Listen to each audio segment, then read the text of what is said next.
Supreme court के हुक्म पर अमल दरामद। बानी पीटीआई को अडियाला जेल से शिफा इंटरनेशनल अस्पताल रवाना कर दिया गया। सिक्योरिटी के सख्त तरीन इंतजामात। रवानगी से पहले जेल में बानी का तिब्बी मुआयना भी किया गया। बानी पीटीआई की अस्पताल मुंतकली का मामला। वजीर आजम से वफाकी वजीर दाखिला मोहसिन नकवी की मुलाकात। अदालती हुक्म पर अमल दरामद के हवाले से तबादले ख्याल। वफाकी पुलिस भी अलर्ट। आईजी समेत आला अफसरान की शिफा अस्पताल आमद। सिक्योरिटी पर ब्रीफिंग। तहरीक इंसाफ का अदालती हुक्म पर अमल न होने पर दोबारा सुप्रीम कोर्ट से रुजू का ऐलान। तौहीन अदालत की दरख्वास्त तैयार कर ली। वकला को बानी से मुलाकात की इजाजत न मिली। लीगल टीम का वकालतनामे पर दस्तखत न होने पर दूसरा कानूनी रास्ता अपनाने का फैसला। दरख्वास्त बानी की बहन उज़्मा खान की जानिब से दायर की जाएगी। टाइम बाकी है रात 12 बजे तक और मुझे कभी यकीन है इंशाअल्लाह ताला के खान साहब को शिफ्ट किया जाएगा। इस आर्डर तक पहुंचने में बड़ा वक्त लगा और मुझे उम्मीद है इंशाअल्लाह ताला के इसमें रुकावट नहीं डाली जाएगी। उम्मीद है बानी को अस्पताल मुंतकिल कर दिया जाएगा। यहाँ तक पहुँचने में बड़ा वक्त लगा। तवक्को है हुकूमत रुकावट नहीं डालेगी। चेयरमैन तहरीक इंसाफ बैरिस्टर गौहर खान की पार्लियामेंट हाउस के बाहर गुफ्तगू। सेनेट में अपोजिशन लीडर राजा नासिर अब्बास का सुप्रीम कोर्ट के हुक्म पर अमल दरामद का मुतालबा। कहा मुल्क में इस वक्त सियासी मुफाहिमत की जरूरत है। डरे मत, आपकी हुकूमत नहीं गिराएंगे। सुप्रीम कोर्ट के फैसले पे अमल दरामद के हवाले से आज भी हम कायम हैं। जो रुजू किया गया है सुप्रीम कोर्ट ऑफ पाकिस्तान से वो सिर्फ इतना है कि क्या ये फैसला सिर्फ एक कैदी के लिए है। अगर वो सहूलियात जो इमरान खान साहब को चाहिए अगर वो गवर्नमेंट हॉस्पिटल में नहीं है तो गवर्नमेंट पाबंद है इस बात की कि उन्हें शिफा भेजें या बैरून मुल्क जाना है, वो भी फैसला हो सकता है। सुप्रीम कोर्ट के फैसले पर मिनवान अमल होगा। बानी पीटीआई इलाज के लिए बैरून मुल्क जाना चाहें तो भी ताउन करेंगे। हुकूमत की पेशकश। सेनेट में इजहार ख्याल करते हुए वजीर बराए पार्लिमानी उमूर तारिक फजल चौधरी ने कहा अदालतों से सजा याफ्ता अफराद को रिलीफ भी कानूनी तरीक़ाकार से ही मिल सकता है। नजर सानी दरख्वास्त का मकसद रुकावट डालना नहीं। अदालत से राय मांगी गई है। ये वजाहत चाहिए कि फैसला सिर्फ एक कैदी के लिए या सब के लिए। पेपर बुक्स नामुकम्मल। सुप्रीम कोर्ट ने बानी पीटीआई की अस्पताल मुंतकली के हुक्म पर नजरसानी की हुकूमती दरख्वास्त एतराज लगाकर वापस कर दी। जराये के मुताबिक एतराज़ात दूर होने के बाद अपील दोबारा दायर की जाएगी। बानी की अस्पताल मुंतकली इस्लामाबाद इंतजामिया की जिम्मेदारी। वजीर कानून आजम नजीर तारक का सहाफ़ी को जवाब। अपोजिशन के साथ मैंने हमेशा कहा कि हम बामकसद बातचीत के लिए तैयार हैं। आज फिर मैं ये बात दोहराना चाहता हूँ। इस फोरम से अपोजिशन को इनवाइट करता हूँ कि वो आएँ, बैठ के बात करें। मामलात हैं उनको बातचीत से तय करें, मगर ताली दोनों हाथों से बचती है। वजीर आजम की एक बार फिर अपोजिशन को मुज़ाकरात की दावत। हिज़्ब इख्तिलाफ से बामकसद बातचीत के लिए तैयार है। ताली दोनों हाथों से बचती है। अब ये उन पर मुनहसर है वो कब मुज़ाकरात की मेज पर आते हैं।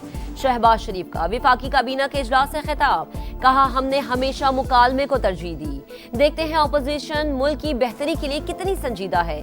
शहबाज शरीफ की कौमी असम्बली आमद। बैरिस्टर गौहर खान से उनकी वालिदा के इंतकाल पर इजहार अफसोस। वजीर आजम का अपोजिशन लीडर महमूद अचकजई और असद कैसर से मुसाफा। बिलावल भुट्टो से भी मिले। वजीर आजम की जानिब से मुज़ाकरात की पेशकश अहसन इक़दाम। बातचीत से ही मसाइल का हल निकाला जा सकता है। चेयरमैन तहरीक इंसाफ बैरिस्टर गौहर खान का रद्द-ए-अमल। कहा मुल्क गैर यकीनी सूरत हाल से दो चार है। बेहतरी के लिए इक़दामात करना होंगे। पार्लियामान में अहम कानून साजी। कौमी असम्बली में डिफेंस फोर्सेज एक्ट में तरमीम का बिल कसरत राय से मंजूर। ऐवान ने नेशनल कमांड एंड अथॉरिटी तरमीमी बिल भी कसरत राय से मंजूर कर लिया। कौमी असम्बली के बाद सेनेट ने भी डिफेंस फोर्सेज एक्ट तरमीमी बिल की कसरत राय से मंजूरी दे दी। पीटीआई और जेयूआई मुत्तहदा अपोजिशन बनाने पर मुत्तफिक। मौलाना फजल रहमान की महमूद अचकजई और राजा नासिर अब्बास से मुलाकात। जेयूआई सरबराह का सुप्रीम कोर्ट के फैसले की रोशनी में बानी को अस्पताल मुंतकिल करने का मुतालबा। कहा आज की मुलाकात मुस्बत रही। मुस्तकबिल के लिए मुश्तरका हिकमत अमली तय की जाएगी।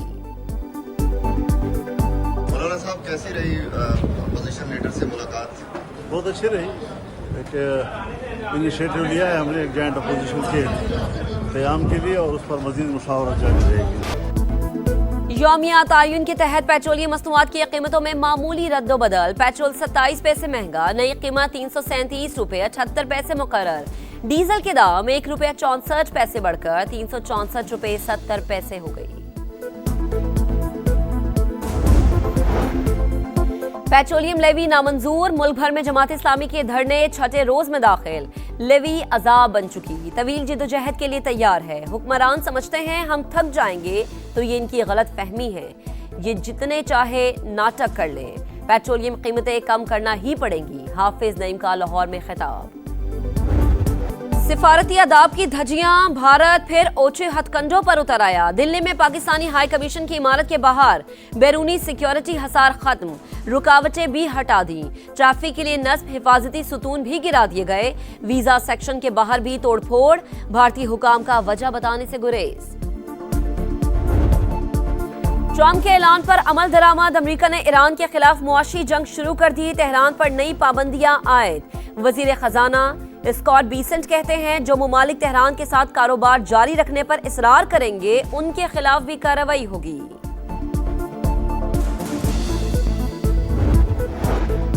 ایران کا معاشی گھیراؤ، دہشت گردی، نام نہاد اقتصادی فتح کا دن، امریکہ کے اندرونی مسائل سے توجہ ہٹانے کی کوشش ہے، ایرانی وزیر خارجہ عباس اراغچی کا رد عمل، کہا امریکی قرضے اور بڑھتے ہوئے سودی اخراجات واشنگٹن کے لیے بڑا مسئلہ بن چکے، نائب وزیر خارجہ کاظم غریب آبادی بولے امریکہ اپنی شکست کو اقتصادی جنگ کا نام دے رہا ہے۔ پنجاب میں بلدیاتی انتخابات 15 دسمبر سے 15 جنوری کے دوران ہوں گے، عمل مرحلہ وار مکمل کیا جائے گا، الیکشن کمیشن نے تجویز سے اتفاق کر لیا، چیف الیکشن کمشنر کی زیر صدارت اجلاس، تفصیلی پلان جلد پیش کرنے کی ہدایت۔ بہار کو بڑی واضح ہدایت دی ہے کہ یہ جو اب ہم نے ایک منصوبہ بندی کی ہے جو کہ تاجر حضرات اس کے اوپر پوری طرح متفق ہیں، اب اس میں اگر کسی نے ان کو تنگ کرنے کی بیجا کوشش کی پھر وہ تیار ہیں سخت کڑی سزا کے لیے۔ تاجروں کو غیر ضروری طور پر تنگ کیا تو سزا کے لیے تیار رہیں، وزیر اعظم کی FBR کو سخت الفاظ میں وارننگ، کہا تاجر برادری کے لیے ایک اچھی اسکیم لائی گئی، ملکی معیشت میں آہستہ آہستہ بہتری آ رہی ہے، ڈیزل کی قیمت میں کمی خوش آئند قرار۔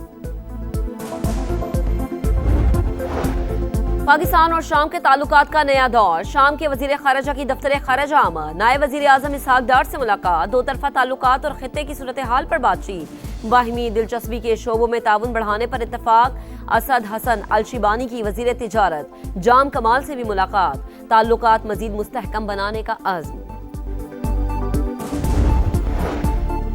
کراچی میں میر رضا کے قاتلوں کی گرفتاری کے لیے احتجاج، مظاہرین کا انصاف کی فراہمی کا مطالبہ، احتجاج کے باعث شارع فیصل پر ٹریفک کی روانی متاثر، وفاقی حساس ادارے نے تحقیقات کا باقاعدہ آغاز کر دیا، تفتیشی ٹیم سے CCTV footages, smart watch, mobile phone record, forensic کی تفصیلات طلب، مقتول کے نئے وائس نوٹ بھی منظر عام پر آ گئے، حیدرآباد سے 900 افراد کی دعوت کا آرڈر ملنے کا تذکرہ، والد کا نئے وائس نوٹس کی تحقیقات کا مطالبہ۔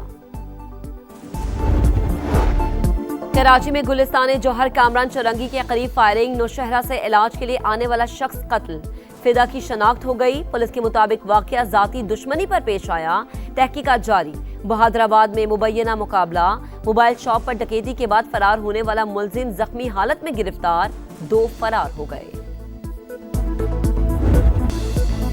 ستھرا پنجاب ادھورا خواب، سرگودھا میں جگہ جگہ کچرا، غلاظت سے تعفن، گلشن کمال، فاطمہ جینا کالونی، علی پاک، دلوالا، رحمان کالونی، ہر جگہ ایک جیسے مناظر، بشیر کالونی، جینا کالونی، نواب کالونی اور حیات کالونی سمیت ہر طرف گندگی، بارش نے صورتحال مزید خراب کر دی، گندے پانی سے تعفن، بیماریاں پھیلنے لگیں۔ فیصل آباد میں ستھرا پنجاب مبینہ کرپشن اور رشوت کا گڑھ بن گیا، پرفارمنس کی جانچ پڑتال نہ ہی حاضریوں کا کوئی نظام، کینال روڈ ایریا سپروائزر کی ورکر سے رشوت طلبی کی ویڈیو جاری، تنخواہوں میں مبینہ طور پر 16,000 روپے کٹوتی کا انکشاف۔ दहशत गर्दी के मुतासरीन से यकजहती का आलमी दिन आज मनाया जाएगा। आम दुश्मनों के मुकाबले पर डटा पाकिस्तान मजबूत ढाल। दहशत गर्दी के खिलाफ जंग में दी गई कुर्बानियां बेमिसाल। इंसानियत के दुश्मनों के मुकम्मल खात्मे के लिए पुरअज़्म कौम अफवाज पाकिस्तान के शाना बेशाना। लीड्स टेस्ट में इंग्लैंड का पलड़ा भारी। पाकिस्तान के खिलाफ पहले इनिंग्स में 195 रन की बढ़तरी। मेजबान टीम ने दूसरे दिन खेल के अख्ताम पर 8 विकेटों पर 366 रन बना लिए। ब्रॉक 91 और कॉकिस 73 के इनफरादी स्कोर के साथ नुमाया। पाकिस्तानी स्पिनर अली उस्मान के 5 शिकार।